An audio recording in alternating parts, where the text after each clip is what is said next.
ఒక కథలో ఒక సాధువు ఒక కుక్కని, నీ దగ్గర 5 నచ్చని గుణాలు ఉన్నాయి. 1, నువ్వు ఎప్పుడు గోడపైనే ఉచ్చపోస్తావు.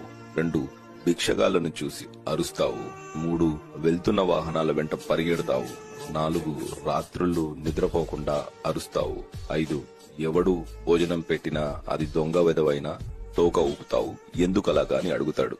దానికి కుక్క, నేను గోడ మీద లేక ఎవరూ తిరగని చోటులో ఎందుకు ఉచ్చపోస్తాను అంటే, భోజనం భూమిపైన పెడతారు కాబట్టి ఆ ప్రదేశాన్ని శుభ్రంగా ఉంచాలని. భిక్షగాళ్లను చూసి ఎందుకు అరుస్తానంటే, కష్టపడి పని చేయకుండా ఎదటి వారిని ఎందుకు యాచిస్తున్నారని కోపంతో అరుస్తాను.